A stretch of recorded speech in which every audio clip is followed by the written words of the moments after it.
दोस्तों आज की इस वीडियो में आपसे बात करने वाले हैं एक हिंदू स्त्री या पुरुष किन आधारों पर तलाक ले सकते हैं। जो भी आधार कानून में दिए गए हैं उनका डिटेल में आपको जानकारी इस वीडियो में मिलने वाला है और हर एक पॉइंट को डिटेल में आपको समझाने वाले हैं। नमस्कार, मैं डॉक्टर राजेश लोधी एडवोकेट, आप सभी का स्वागत है। तो पॉइंट टू पॉइंट बात करेंगे और सारे पॉइंट्स को डिटेल में समझाने वाले हैं, इसलिए वीडियो को स्किप ना करें। अगर आप वीडियो को स्किप करते हैं तो आप जो है अच्छे से नहीं समझ पाएंगे और अधूरा ज्ञान जो है कोई काम का नहीं होता है।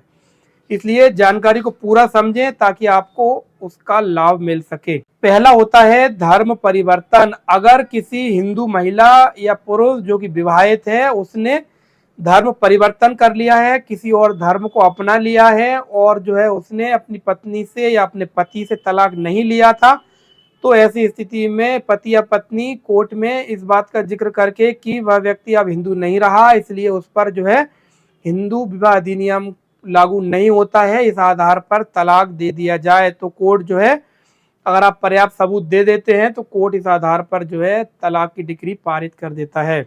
दूसरा पॉइंट है कि किसी व्यक्ति ने संन्यास ले लिया है।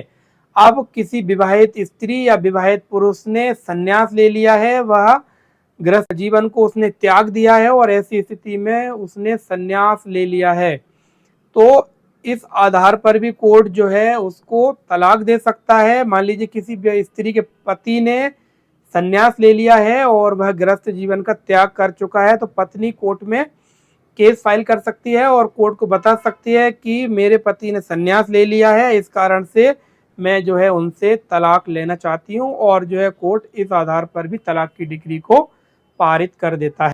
अब यहाँ पर तीसरा पॉइंट आता है, किसी व्यक्ति का 7 या 7 साल से अधिक वर्ष तक उसके जीवित रहने की कोई भी जानकारी नहीं है और उसका कोई भी पता नहीं चल रहा है कि वह व्यक्ति कहाँ है।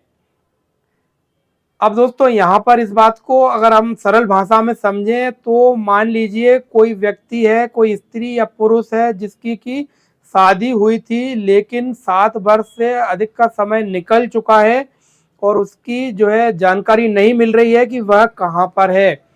ऐसी स्थिति में कोर्ट में उस व्यक्ति की पत्नी या पति में से कोई भी एक जाकर इस बात को कोर्ट को बता सकता है कि 7 साल से अधिक का समय हो गया है और मेरे पति या पत्नी की कोई भी जानकारी नहीं मिल रही है, इसलिए इस कानून का लाभ उठाते हुए, लाभ मुझे देते हुए मेरे को जो है तलाक दिया जाए, तलाक की डिक्री पारित की जाए। तो ये भी एक प्रमुख आधार बन जाता है तलाक लेने के लिए। 7 वर्ष का समय काफ़ी ज़्यादा समय होता है। कोर्ट कहता है कि अगर ऐसी स्थिति में काफ़ी लंबा समय निकल चुका है, वह व्यक्ति का कोई भी पता नहीं चल रहा है, तो कोर्ट तलाक दे देता है। अब यहाँ पर बात करने वाले हैं सबसे महत्वपूर्ण और अंतिम चरण की। अब बात करेंगे लास्ट पॉइंट की, जो कि काफ़ी ज़्यादा महत्वपूर्ण पॉइंट हो जाता है, इसलिए इसको ध्यान से सुने। अगर किसी स्त्री का पति या किसी पति की पत्नी एडल्ट्री में है, किसी अन्य स्त्री या पुरुष के साथ शारीरिक संबंध में है, तो ऐसी स्थिति में वे तलाक लेने के अधिकारी हो जाते हैं। हिंदू विवाह अधिनियम कहता है कि अगर कोई भी स्त्री पुरुष जो विवाहित है किसी अन्य व्यक्ति के साथ शारीरिक संबंध में है, तो वे एक दूसरे से इस बात को आधार बनाकर डाइवोर्स ले सकते हैं।